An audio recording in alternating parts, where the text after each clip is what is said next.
अस्सलाम वालेकुम। अच्छा, हम पढ़ रहे थे बायोकेमिकल प्रोफाइल। ठीक है, बायोकेमिकल प्रोफाइल में हमने आरएफटीज पढ़ लिया था, रेनल फंक्शन टेस्ट या किडनी फंक्शन टेस्ट। आज हम पढ़ेंगे लीवर फंक्शन टेस्ट के जो लीवर के जो टेस्ट होते हैं, जो लीवर के फंक्शन को हम बता रहे होते हैं कि लीवर सही काम कर रहा है नहीं कर रहा। उन टेस्ट को हम कहते हैं लीवर फंक्शन टेस्ट। ठीक है, उनको हम आज डिस्कस करेंगे। सबसे पहले हम देखेंगे कि लीवर क्या क्या फंक्शन परफॉर्म करता है, उसके फंक्शन किन किन टेस्ट की वजह से हमें मालूम पड़ते हैं और किन किन चीज़ों से लीवर के फंक्शंस जो हैं वो डिस्टर्ब होते हैं या चेंजेस में आती हैं। ठीक है। अच्छा, सबसे पहले हम देखते हैं कि लीवर जो इसके फंक्शन देखेंगे। The liver is the largest organ of the body weighing about 1.5 kg। जो लीवर है हमारी बॉडी का सबसे बड़ा ऑर्गन है जिसका वेट क्या है 1.5 kg है। Liver is called the kitchen of our body. ये लीवर हमारी बॉडी का किचन इसलिए है क्योंकि हमारी बॉडी के ऑलमोस्ट मोस्टली जो होते हैं, हमारे जो फंक्शंस होते हैं या जो मेटाबॉलिज्म हो रही होती है, जो एनर्जी की प्रोडक्शन हो रही होती है, या जो अपना डिकंटामिनेशन हो रही होती है, डिकंटामिनेशन या डिटॉक्सिफिकेशन जिसे हम कहेंगे, वो हो रही होती है। किसके अंदर हो रही होती है? हमारे लीवर के अंदर हो रही होती है, इसलिए इसे किचन ऑफ आवर बॉडी भी कहते हैं। पहला फंक्शन जो है लीवर का ये है कि कार्बोहाइड्रेट मेटाबॉलिज्म। हम जब खुराक लेते हैं तो तीन फॉर्म में मोस्टली ले रहे होते हैं, एक कार्बोहाइड्रेट्स, एक लिपिड्स या फैट्स, एक लेते हैं प्रोटीन। ठीक है, इन तीनों की मेटाबॉलिज्म कौन करता है? लीवर करता है। सबसे पहले हम कहते हैं कार्बोहाइड्रेट्स की मेटाबॉलिज्म जो है, जो कार्बोहाइड्रेट्स की तोड़ फोड़ है वो लीवर किस तरह करता है? In fat state glycogen. Fat state का मतलब है जब हमने खाया पिया होता है, खाना खाया होता है। ठीक है, ग्लाइकोजन सिंथेसिस, जो ग्लाइकोजन की सिंथेसिस बन रही होती है। ग्लाइकोजन क्या है? ग्लूकोज की फॉर्म में बन रही होती है, जो कि हमारे मसल्स को एनर्जी फ्राहम करती है। ग्लाइकोजन हमारे मसल्स के अंदर स्टोर होती है। ग्लाइकोजन की सिंथेसिस किस तरह होती है? जो कि हमें एनर्जी मसल्स के अंदर प्रोवाइड करती है, वो लीवर में बनती है। किस तरह सिंथेसाइज होती है ये पढ़ते हैं। Excess glucose is converted to fatty acid and then tags which get incorporated to VLDL and transported to adipose tissue। ठीक है, फैट स्टेट जब हम खाना खाते हैं ग्लाइकोजन की सिंथेसिस होती है। ठीक है, जो एक्सेस जो ग्लाइकोजन की सिंथेसिस की जो एक्सेस ग्लूकोज होती है, इजाफी ग्लूकोज होता है, वो क्या होता है? कन्वर्टेड इनटू फैटी एसिड में कन्वर्ट हो जाता है और बाद में टैग्स में ट्राइग्लिसराइड्स में कन्वर्ट हो जाता है, उसके बाद कन्वर्ट हो जाता है VLDL में, वेरी लो डेंसिटी लिपिड्स में, और then transported to adipose tissues, जो हमारे बॉडी के टिश्यूज हैं उनमें ट्रांसपोर्ट हो जाता है, एनर्जी फ्राहम करता है। ठीक है, जो ग्लाइकोजन है कहाँ बन रही होती है?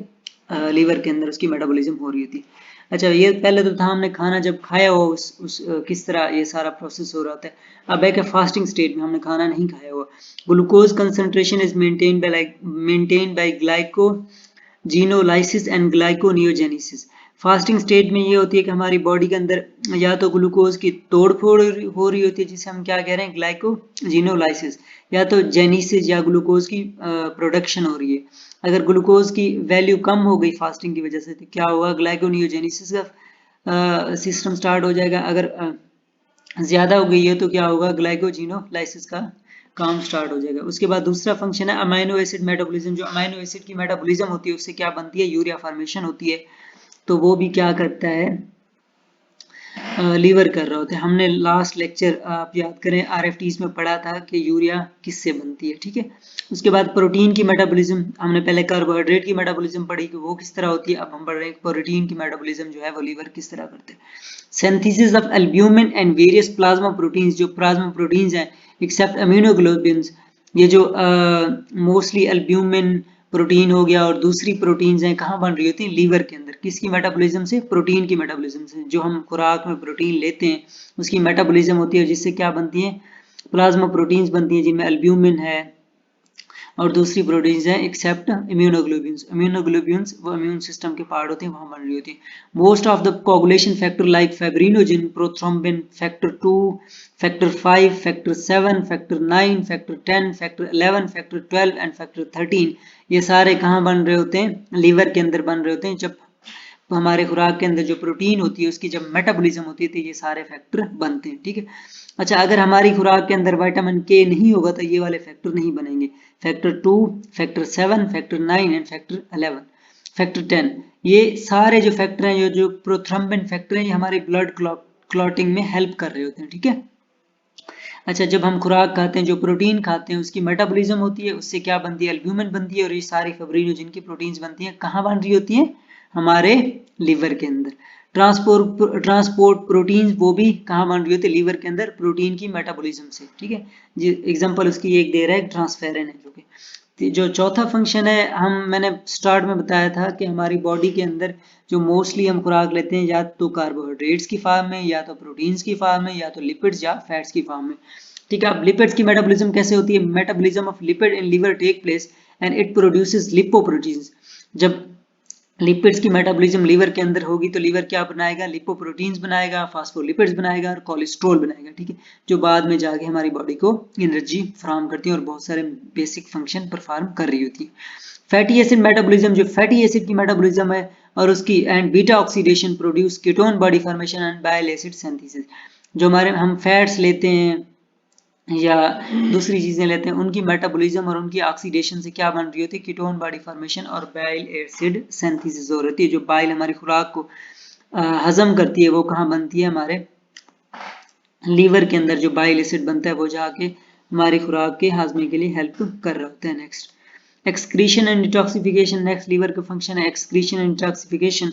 जो हार्मफुल केमिकल्स हैं उनको एक्सक्रीट करता है या तो डिटॉक्सिफाई कर देता है। Conjugation and excretion of bilirubin, ठीक है, क्या करता है, ऐसे मॉलिक्यूल्स कॉन्जुगेट कर देता है बिलिरुबिन के साथ, यूरोबिलिनोजन जैसे बना देता है, फिर उसको एक्सक्रीट कर देता है। अगर बिलिरुबिन अकेली होगी, उसके साथ कोई चीज कॉन्जुगेट नहीं होगी, तो ये एक्सक्रीट नहीं होगी, ठीक है। Cholesterol is excreted in bile as bile acid and cholesterol, ठीक है, जो कोलेस्ट्रॉल है बाइल एसिड के साथ बाइंड होके एक्सक्रीट हो जाता है, ठीक है। Steroid hormones are metabolised in inactivated by conjugation. जो स्टीरॉयड हार्मोन्स हैं वो भी मेटाबोलाइज होती हैं और इनएक्टिवेट हो जाती है कंजुगेशन की वजह से विद ग्लूकोरोनिक एसिड। अभी हम क्या पढ़ रहे हैं, जो भी चीज कंजुगेट हो रही है या तो एक्सक्रीट हो रही है या इनएक्टिवेट हो रही है।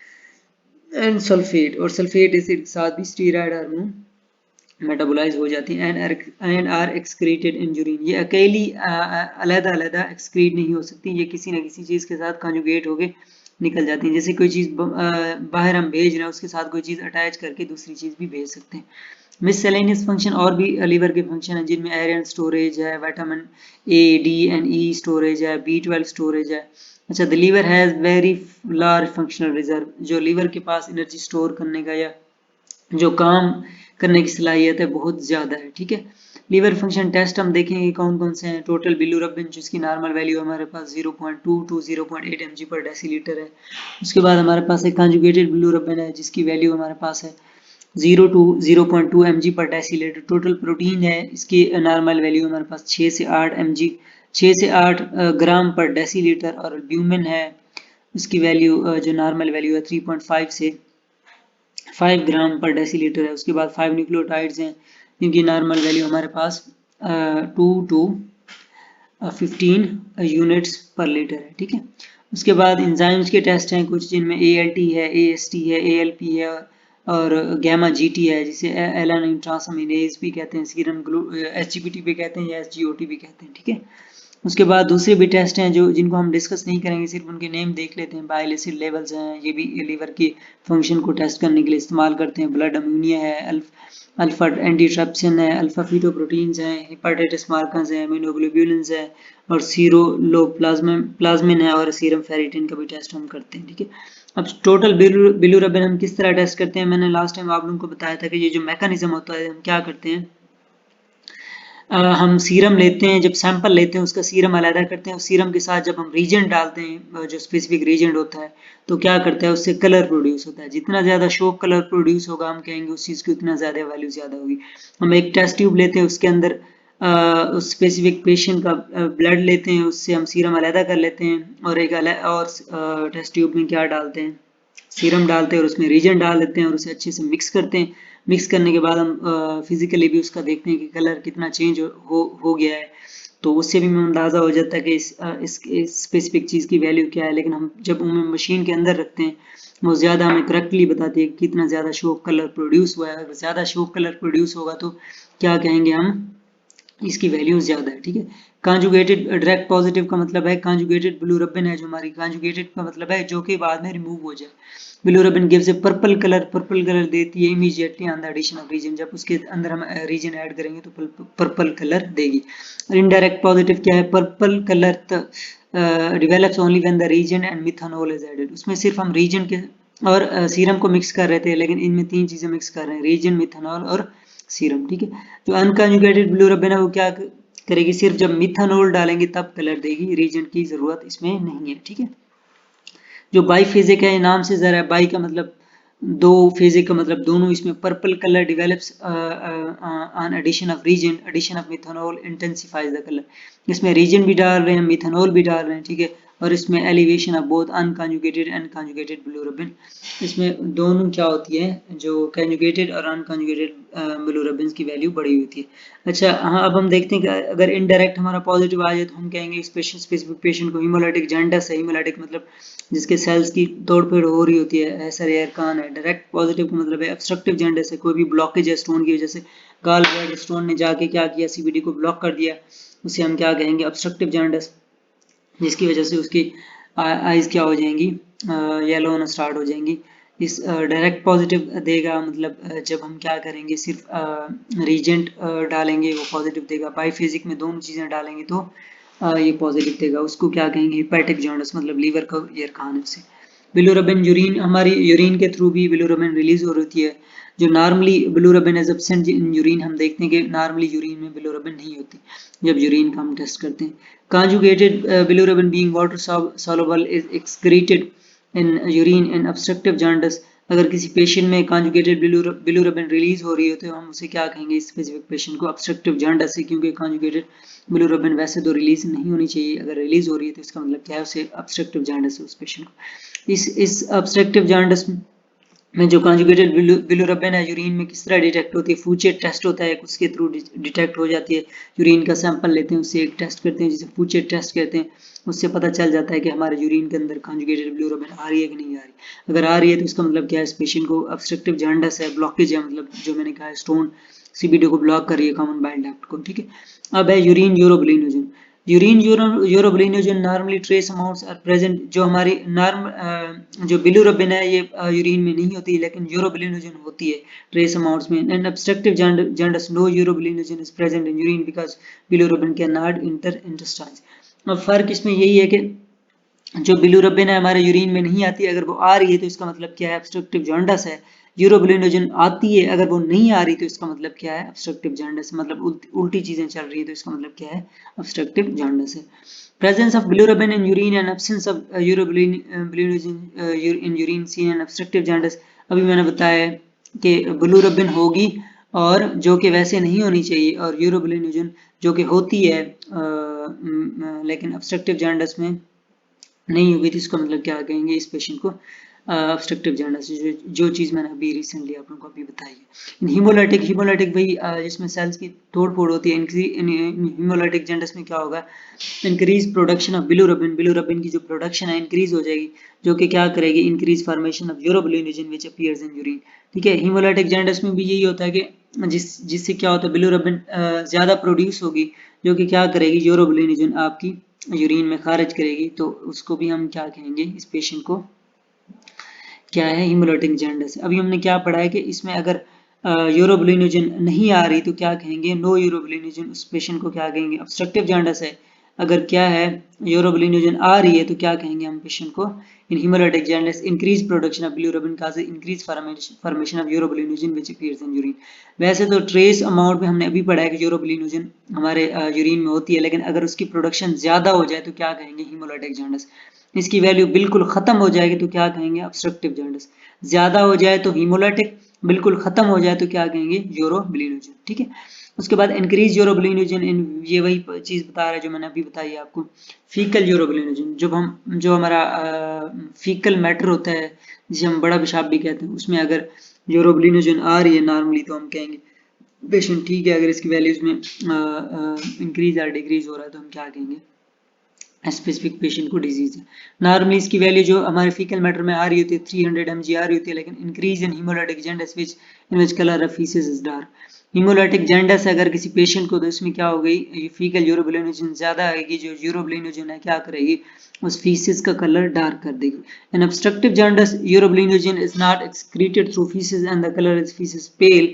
अब इससे हमें यही पता चल रहा है कि अगर डार्क आ रहा है तो हम क्या कहेंगे, हीमोलाइटिक जॉन्डिस है। और डार्क क्यों आ रहा है, जिसकी वजह से डार्क क्यों आ रहा है, वो इसलिए आ रहा है क्योंकि उसमें यूरोबिलिनोजन आ रही है। अगर यूरोबिलिनोजन नहीं आ रही तो इसका मतलब इसका कलर पेल आएगा, तो उस पेशेंट को क्या कहेंगे हम, ऑब्स्ट्रक्टिव जॉन्डिस है। ठीक है।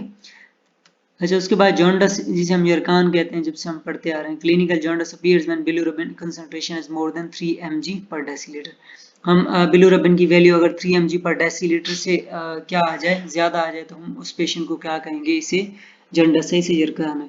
अगर 1 से 3 तक है तो हम क्या कहेंगे, सब क्लिनिकल स्टेज है, अभी जॉन्डिस हुआ नहीं है, हो रहा है। अगर 3 से बढ़ गई तो हम क्या कहेंगे, जॉन्डिस है। जैसे हमने स्टार्ट में पढ़ी थी बिलिरुबिन, ठीक है, ये जो टोटल बिलिरुबिन है ये है उसकी वैल्यू। ठीक है, ये तो सिर्फ बिलिरुबिन है ना। जब हम टोटल कंजुगेटेड नॉन कंजुगेटेड मिला लेते हैं तो हमारी टोटल क्या हो जाती है, बिलिरुबिन हो जाती है। ठीक है, नॉर्मली इसकी वैल्यू अभी हमने पढ़ी है 0.8 तक है। अगर इसकी वैल्यू 3 mg तक चली जाए तो हम क्या कहेंगे, इसे यरकान है। 1 से 3 तक एक यरकान हो रहा है, अभी हुआ नहीं है। काजेज क्या है यरकान की, काजेज अभी पढ़ेंगे। Increase production of unconjugated bilirubin from haemolysis. Haemolysis की वजह से सेल की जो ब्रेकडाउन होगी, जो सेल की शेप के बन जाएंगे। सिकल सेल एनीमिया में जिस तरह होता है, सेल की ग्रांतिनुमा शक्ल हो जाती है उनसे। अगर ज्यादा अनकंजुगेटेड बिलिरुबिन बढ़ेगी तो क्या होगी, सेल्स की क्या होगी, ब्रेकडाउन होगी बिलिरुबिन की वजह से, और बिलिरुबिन की वैल्यू बढ़ जाएगी। तो ये भी इसकी काज है। Rapid turnover of RBCs in neonates, जो बच्चे हैं उनमें ज्यादा जल्दी आरबीसीज बनते हैं, जिससे क्या होता है, आरबीसीज सही से नहीं बन पाते और हिमोलाइज हो जाते हैं, बाद में टूट जाते हैं। उनकी वजह से भी क्या होता है, यरकान हो सकता है। फिजियोलॉजिकल जॉन्डिस, बिलिरुबिन अगर 5 mg पर डेसीलीटर से बढ़ गई है, और भी रीजंस हो सकती हैं फिजियोलॉजिकल रीजन, अगर बॉडी में चेंजेस आई उसकी वजह से भी बिलिरुबिन की वैल्यू बढ़ती है 3 से, तो तब भी क्या हो जाता है, यरकान हो सकता है। कनिक्चरस, इसमें क्या होता है, बिलिरुबिन आपकी जो है एक्सेसिवली ज्यादा हो जाती है 20 mg, जिसकी वजह से यरकान होता है। Brain damage due to entry of bilirubin, अगर बिलिरुबिन बढ़ गई है, बहुत ज्यादा हो गई है, उससे ब्रेन डैमेज होगा, उसकी वजह से भी आपको यरकान हो जाएगा। नो ब्लड ब्रेन बैरियर, अगर ब्लड ब्रेन बैरियर नहीं होगा तो क्या होगा, ब्रेन के अंदर, आपके ब्रेन के अंदर बिलिरुबिन चली जाएगी और बिलिरुबिन की वैल्यू क्या हो जाएगी, बढ़ जाएगी। हम ऑलरेडी बहुत दफा पढ़ चुके हैं, अगर बिलिरुबिन की वैल्यू बढ़ेगी तो क्या होगा, यरकान होगा। ठीक है, decrease uptake of bilirubin by hepatocytes, जो हिपेटोसाइट्स होते हैं, जो हमारे लीवर के सेल्स होते हैं, क्या करते हैं, बिलिरुबिन को लेना कम कर देते हैं। अगर लीवर्स के सेल्स बिलिरुबिन को लेना स्टार्ट कर दें, उसकी ब्रेकडाउन स्टार्ट करेंगे, और ब्रेकडाउन से बिलिरुबिन की वैल्यू नहीं बढ़ेगी। लेकिन क्या होता है, जो हिपेटोसाइट्स होते हैं उनमें कोई मसला आ जाता है, वो बिलिरुबिन को अपटेक को कम कर देते हैं, और बिलिरुबिन नॉर्मली हमारे ब्लड में ज्यादा हो जाती है, जिसकी वजह से क्या हो जाता है, बिलिरुबिन नॉर्मली हमारे ब्लड में ज्यादा हो गई थी, जिसकी वजह से क्या, जॉन्डिस हो जाता है। इसको क्या कहते हैं, गिलबर्ट सिंड्रोम। अगर हमारे लीवर के सेल बिलिरुबिन की अपटेक को डिक्रीज कर दें तो इस बीमारी को क्या कहते हैं हम, गिलबर्ट सिंड्रोम। डिक्रीज कंजुगेशन, हमने अभी पढ़ा है कि अगर कंजुगेशन होगी तो किसी चीज के साथ कंजुगेट करके वो स्पेसिफिक चीज क्या होगी, यूरिन के थ्रू रिलीज हो जाएगी। अगर कंजुगेट नहीं होगी थी, जैसे सपोज हम कहते थे नहीं, म्यूचुअलिज्म में कहते थे कि एक शार्क जब सफर करती है, अपने ऊपर छोटी शॉक्स को बिठा के जाती है, जिससे क्या होता है, उनका सफर इजीली तय हो जाता है। उसमें भी ये कंजुगेट कोई चीज के साथ अगर बिलिरुबिन मिल जाएगी तो क्या होगी, यूरिन के थ्रू रिलीज हो जाएगी।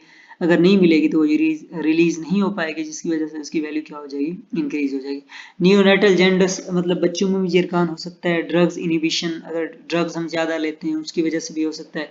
क्रिगलर या नेजर सिंड्रोम की वजह से भी हो सकता है। हेपेटोसेलुलर डिस्फंक्शन, अगर हमारे लीवर के सेल सही से काम नहीं कर रहे, उसकी वजह से भी क्या होता है, आपको बिलिरुबिन इंक्रीज हो सकती है, और जिसकी वजह से क्या हो जाता है, आपको यरकान हो जा सकता है। इसमें भी तो हिपेटोसाइट्स जो लीवर के सेल्स हैं क्या कर रहे हैं, बिलिरुबिन को नहीं ले रहे, जिसकी वजह से उसकी ब्लड में वैल्यू ज्यादा हो रही है। ठीक है, हिपेटोसेलुलर जॉन्डिस अभी हमने पढ़ा है कि एक्यूट हेपेटाइटिस में ये होता है कि आपके लीवर डैमेज हो जाता है, जिसकी वजह से क्या होता है, आपकी बिलिरुबिन की वैल्यू बढ़ जाती है। वायरल हेपेटाइटिस की वजह से, viral hepatitis A, C, D और ई हो सकता है, या टॉक्सिन्स की वजह से, या पैरासीटामोल या कार्बन टेट्राक्लोराइड की वजह से भी क्या होता है, डैमेज होता है आपका लीवर, जिसकी वजह से बिलिरुबिन की इनटेक कम हो जाती है, और जिसकी वजह से इवेंचुअली क्या होगा, बिलिरुबिन की वैल्यू बढ़ जाएगी ब्लड के अंदर और हम क्या कहेंगे इस पेशेंट को जॉन्डिस है। सीरम एल्ब्यूमिन, हम सीरम में जब एल्ब्यूमिन मेजर कर रहे थे वो भी लीवर को टेस्ट कर रहे होते हैं, ठीक है। अभी about 10 to 12 gram of albumin is synthesise in liver daily. जो 10 से 12 ग्राम ऑफ एल्ब्यूमिन है लीवर डेली सिंथेसाइज कर रहा होता है। Its estimation is very valuable in assessing chronic liver disease. इसकी जो एस्टिमेशन है हमें हेल्प करती है कि लीवर कितना क्रॉनिकली डिस्टर्ब है, ठीक है। अगर इसकी वैल्यू सही से प्रोड्यूस कर रहा है लीवर, इसका मतलब लीवर ठीक है। अगर वो सही से प्रोड्यूस नहीं कर रहा तो इसका मतलब है लीवर ठीक नहीं है, ठीक है। समी, अच्छा, low serum albumin level is commonly observe in severe liver disease. अगर सीरम अल्ब्यूमिन लेवल की प्रोडक्शन कम हो जाए तो क्या होगी, हम क्या कहेंगे इस पेशेंट को क्या है, लीवर डिजीज है। अगर वो पूरी पूरी एल्ब्यूमिन बना रहा है तो हम क्या कहेंगे इसको लीवर डिजीज नहीं है। इसके बाद प्रोथ्रोम्बिन टाइम है, ये क्या हो जाता है, प्रोलॉन्ग हो जाता है, विटामिन के की प्रोडक्शन कम हो जाती है, जिसकी वजह से हम तब भी कहते हैं इस बंदे को लीवर डिजीज है। उसके बाद ट्रांस अमाइनेजेस हैं जिसे हम ALT AST जो हमने लास्ट टाइम पढ़े हैं, जो एंजाइम्स हैं, इनकी वैल्यू क्या होती है। अगर इनकी वैल्यू में भी इंक्रीज आ जाए तो हम क्या कहेंगे लीवर की फंक्शन सही काम नहीं कर रहा। ALT इज प्रेजेंट इन, हम यहाँ पे देखते हैं कि जो नॉर्मल वैल्यूज हमें दी गई है यहाँ पे 3 to 15 unit per litre, 4 to 17 unit per unit. ALT is primarily localise to liver. जो ALT हमारी लीवर तक लोकलाइज होती है। It is the marker of enzyme of the liver, ठीक है। ये भी हमारे लीवर को बता रहा होता है कि ये सही से फंक्शन कर रहा है कि नहीं कर रहा है, ठीक है। उसके बाद ALT is present in cytosol of hepatocyte. ALT जो हमारी है साइटोसोल में प्रेजेंट होती है। हेपाटोसाइट जो हमारे लीवर के सेल्स हैं उसका जो साइटोसेल आता है जिसे साइटोप्लाज्म भी कहते हैं उसमें प्रेजेंट होती है। It is present in wide variety of tissues like heart, liver and skeletal muscle. ये इन दूसरे टिश्यूज में पाई जाती है, ठीक है। EST is present both in cytosol and mitochondria of hepatocytes. जो EST है साइटोसोल और माइटोकॉन्ड्रिया दोनों में पाई जाती है। ALT अकेली साइटोसाइट्स में पाई जाती है और AST इन चीजों में भी पाई जाती है, ठीक है। अच्छा, estimation is very useful in assessing severity and prognosis of liver parenchymal disease, especially infective hepatitis. इनकी वैल्यूज अगर ज्यादा होंगी तो क्या कहेंगे इस पेशेंट को इन्फेक्टिव हेपेटाइटिस है। Also very useful as screening test in outbreak of infective hepatitis, ठीक है। इन सारे लीवर के एंजाइम्स का टेस्ट करेंगे, ALT AST और ALP का। इनकी वैल्यूज अगर डी रेंज है, इंक्रीज है, बहुत ज्यादा इंक्रीज है, तो हम क्या कहेंगे इस पेशेंट को हेपेटाइटिस हो रहा है, ठीक है। अच्छा, उसके बाद एलिवेटेड ALT AST, अभी मैंने बताया कि इनकी वैल्यूज क्या होंगी, हाईली एलिवेटेड होंगी। अगर 20 टाइम्स तो क्या कहेंगे वायरल हेपेटाइटिस है, या तो ड्रग्स की वजह से भी इनकी वैल्यूज बढ़ जाती हैं। अगर मॉडरेटली एलिवेटेड है, 3 to 20 टाइम्स, हम कहेंगे इतना ज़्यादा मसला नहीं है। अगर 20 टाइम्स से भी ज़्यादा बढ़ जाती है तो हम क्या कहेंगे हेपेटाइटिस B C ये जो बीमारी होती है ये है। अच्छा, क्रॉनिक हेपेटाइटिस में इसकी ज़्यादा इतनी वैल्यू नहीं बढ़ती। अल्कोहलिक में ऑटोइम्यून हेपेटाइटिस और एक्यूट biliary ट्रैक्ट ऑब्स्ट्रक्शन, जो हमारा CBD होता है उसके अंदर क्या होता है, अगर ब्लॉकेज हो जाती है तो उसमें भी इनकी वैल्यू 3 to 20 टाइम्स बढ़ती है, इससे ज़्यादा नहीं बढ़ती। लेकिन वायरल हेपेटाइटिस में क्या होता है, इनकी वैल्यूज बहुत ज़्यादा बढ़ जाती है। अल्कलाइन फास्फाटेज, पहले हमने क्या पढ़ा, ALT AST पढ़ा, अब हम ALP पढ़ रहे हैं। इसकी वैल्यू नॉर्मल जो है हमारे पास 3 to 13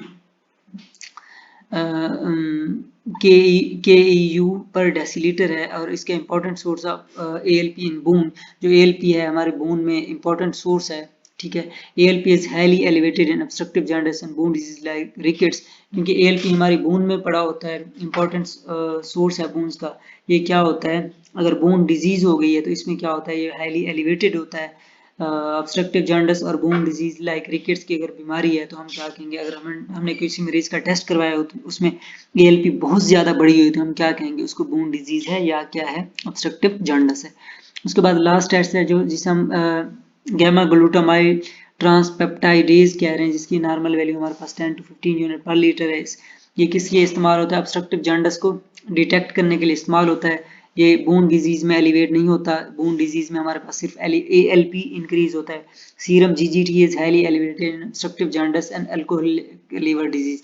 जो दूसरा ALP था किसमें, ऑब्स्ट्रक्टिव जॉन्डिस और बोन डिजीज में बड़ा होता था, लेकिन जो सीरम GGT है किसमें, अल्कोहलिक लीवर डिजीज और ऑब्स्ट्रक्टिव जॉन्डिस में इंक्रीज होता है, ठीक है।